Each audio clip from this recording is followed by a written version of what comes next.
नमस्कार दोस्तों, मेरा नाम वसुंधरा कौशिक है and welcome back to Brain Crash maths.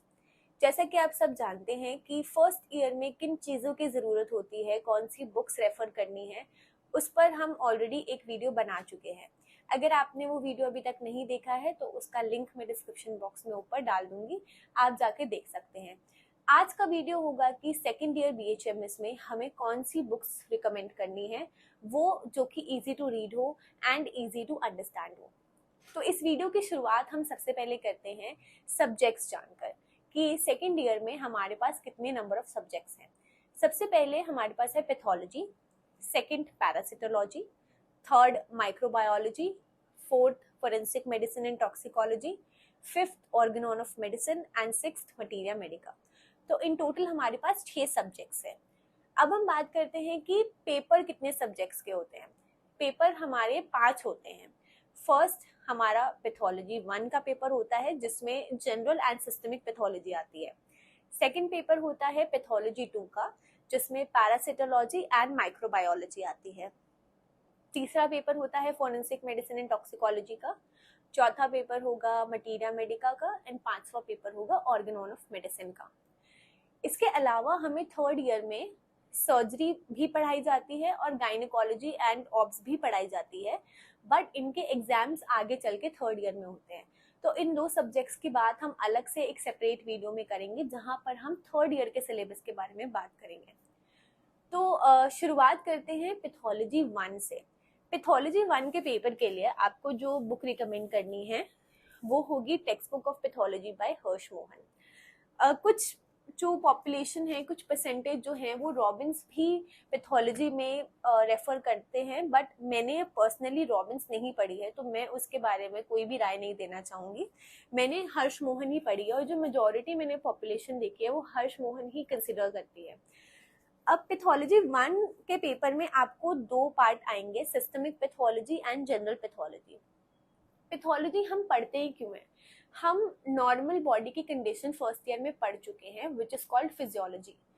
अब हम अबनॉर्मल कंडीशंस पढ़ेंगे बॉडी की which is called pathology. Pathology में हम देखते हैं डिजीज का प्रोग्रेशन, डिजीज का कॉज, डिजीज की स्टेजेस, तो इसलिए पैथोलॉजी का पढ़ना जरूरी है। तो आपका पेपर 1 का जो पूरा सिनारियो है वो यहाँ पर खत्म हो जाएगा।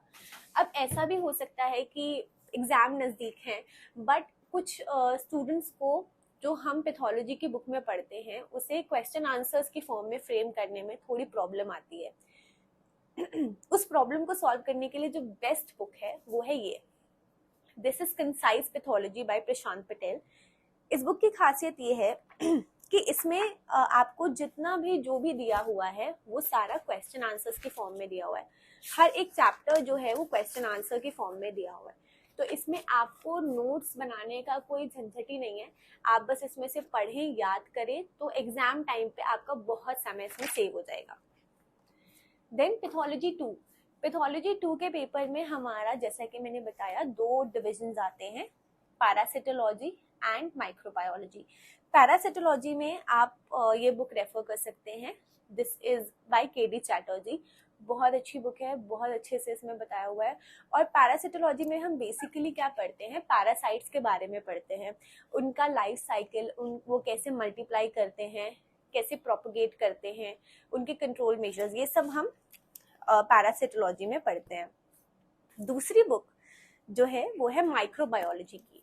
अब थोड़ा इसकी जो थिकनेस है वो थोड़ी डराने वाली है, बट ये यूनिवर्सली फॉलो की जाती है। This is by Panicker and Anant Narayan.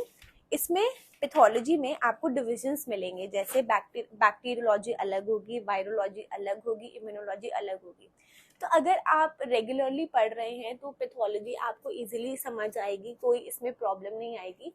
But फिर अगेन एक प्रॉब्लम हमें आती है एग्जाम्स के टाइम पे कि हम जो इसमें पढ़ते हैं उसे नोट्स की फॉर्म में या फिर एग्जाम्स में कौन से पॉइंट्स हमें लिखने हैं वो ढंग से हम नहीं कर पाते हैं। तो उसके लिए आप एक बहुत अच्छी बुक रेफर कर सकते हैं, it is called microbiology nutshell. ये मेरे ख्याल आई थिंक CP बवेजा ने लिखी है। बहुत ही अच्छी बुक है, बहुत ही कंसाइज बुक है। इस बुक में आपको एज इट इज पॉइंट्स मिल जाएंगे जो आपको एग्जाम्स में लिख के आने हैं, तो कोई आपको नोट्स बनाने की जरूरत नहीं है। एग्जाम्स में आपका बहुत टाइम बच जाएगा। इसका भी जो फोटो है वो मैं स्क्रीन पे दिखा दूंगी। तीसरी बुक हमारे पास आती है, तीसरा पेपर हमारे पास आता है फोरेंसिक मेडिसिन एंड टॉक्सिकोलॉजी का। अब मैंने अपनी जितनी भी फोरेंसिक मेडिसिन की मेरे पास बुक्स थी दो, वो मैंने अपने जूनियर्स को दे दी हैं, तो मेरे पास वो इस वक्त दिखाने के लिए नहीं है, बट उसकी फोटो मैं वीडियो में डाल दूंगी। आप यूजुअली 3 बुक्स रेफर कर सकते हैं फोरेंसिक मेडिसिन एंड टॉक्सिकोलॉजी में। जैसे कि नाम बता रहा है कि इसमें 2 डिविजन्स है। पहला डिवीजन है फोरेंसिक मेडिसिन। अगर आपने कभी भी सीआईडी देखा हो तो उसमें एक डॉक्टर आते थे, मुझे उनका नाम नहीं याद आ रहा बिल्कुल भी। वो क्या करते थे, वो बताते थे कि जो पेशेंट है उसका कॉज ऑफ डेथ क्या है, कैसे उसको मारा गया है, किस वेपन का इस्तेमाल किया गया है, टाइम ऑफ डेथ क्या है, ये सब आपका फोरेंसिक मेडिसिन के अंदर आता है। दूसरी ब्रांच है टॉक्सिकोलॉजी। टॉक्सिकोलॉजी का मतलब है, टॉक्सिकोलॉजी में हम पढ़ते हैं कि सब्सटेंस अब्यूज, यानी कोई केमिकल अगर ज्यादा है तो उससे क्या होगा, कोई और सब्सटेंस ज्यादा है तो उसका हार्श इफेक्ट क्या होगा, ये सब हम टॉक्सिकोलॉजी में पढ़ते हैं। टॉक्सिसिटी इसमें पढ़ते हैं। इसके लिए आप यूजुअली 3 बुक्स रेफर कर सकते हैं। सबसे पहले जो हमारे पास आती है वो है text book of forensic medicine and toxicology by PC Dikshit. Forensic medicine वाला जो पहला पार्ट है वो पीसी दीक्षित में बहुत अच्छे से दिया हुआ है, बहुत आसानी से आपको समझ आएगा, तो उसके लिए आप ये रेफर कर सकते हैं। दूसरी बुक है हमारे पास principles of forensic medicine and toxicology by Rajesh Pardale. इसमें जो टॉक्सिकोलॉजी वाला पार्ट है वो बहुत अच्छे से दिया हुआ है, बहुत कंसाइज वे में दिया हुआ है, पॉइंट्स के फॉर्म में दिया हुआ है, तो इसको पढ़ने में आसानी होगी। तीसरी एक और बुक है जो कि मैंने तो खैर रेफर नहीं की थी, बट मेरे फ्रेंड्स ने रेफर किया था उसको, और कई और बच्चे भी उसको रेफर करने में इंटरेस्ट लेते हैं। वो है the essentials of forensic medicine and toxicology by K S. Narayan Reddy and O P. Murthy. अब इस बुक के बारे में मैंने उतना डीपली इस बुक को नहीं पढ़ा है, बट क्योंकि कुछ पॉपुलेशन इसे रेफर करती है, मैंने इसे भी इस वीडियो में इंक्लूड किया है। तो अगर आप फोरेंसिक मेडिसिन पढ़ना चाहते हैं तो आप फोरेंसिक मेडिसिन वाला पार्ट पढ़ सकते हैं पीसी दीक्षित से, और बरडाले वाला पार्ट आप पढ़ सकते हैं टॉक्सिकोलॉजी से। क्योंकि मैंने ऐसे ही किया था, तो फिर ये बहुत अच्छा मुझे लगा ये डिसीजन। तो हमारा जो इसके बाद नेक्स्ट पेपर आता है वो होता है मटीरिया मेडिका। अब मटीरिया मेडिका में हम पहले से भी बातें करते आ रहे हैं, पहली वीडियो में भी हमने डिस्कस किया था। सबसे पहली बुक जो रेफर करनी है वो होगी एलेन्स कीनोट। सबसे पहली बुक, इसको अच्छे से पढ़ना है। अगर आप इसको अच्छे से आपने गो थ्रू कर लिया है then you can refer to boric.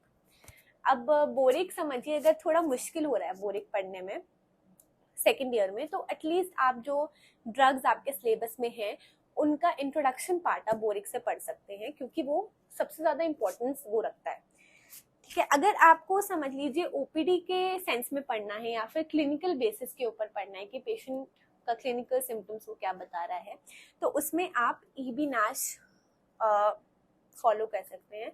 बहुत अच्छी बुक है, बट इसका जो पॉकेट बुक वाला, क्योंकि मेरे पास पॉकेट बुक है तो आप पॉकेट बुक ना लें, इसका जो नॉर्मल वाला वर्जन आता है वो लें, क्योंकि इसमें इंडेक्स नहीं है, तो जो है ड्रग्स ढूंढने में थोड़ी प्रॉब्लम होती है। तो ईबी नाश आप ओपीडीज के लिए फॉलो कर सकते हैं। द लास्ट इज आपका ऑर्गेनॉन ऑफ मेडिसिन। वो भी हम पहले डिस्कस कर चुके हैं कि आपने सबसे पहले तो रेफर करनी है ये वाली बुक, विच इज आपकी organon of medicine, translated by R E. Dudgeon and William Boericke. इसको समझने के लिए आप नागेंद्र बाबू इस्तेमाल कर सकते हैं, क्योंकि इसे समझने में भी प्रॉब्लम होती है। तो आप नागेंद्र बाबू से पढ़ के, इसमें से पढ़ के अफोरिज्म और नागेंद्र बाबू से उसका मीनिंग समझ सकते हैं। तो सेकेंड ईयर का सिलेबस यही है। इसके अलावा भी हम गायनी और ऑब्स पढ़ते हैं, उसके लिए कौन सी बुक्स चाहिए, कैसे पढ़ना है, वो हम थर्ड ईयर की वीडियो में जानेंगे, क्योंकि सेकेंड ईयर में ये सब पढ़ाए जाते हैं, बट इसके एग्जाम्स, इसके पेपर्स नहीं होते हैं। तो आज का वीडियो यहीं खत्म होता है। अगर आपके पास कोई सजेशन हो या आप चाहते हो कि मैं किसी और टॉपिक पर वीडियो बनाऊं, तो आप कमेंट सेक्शन में कमेंट कर सकते हैं। I hope you like this video and thank you for watching.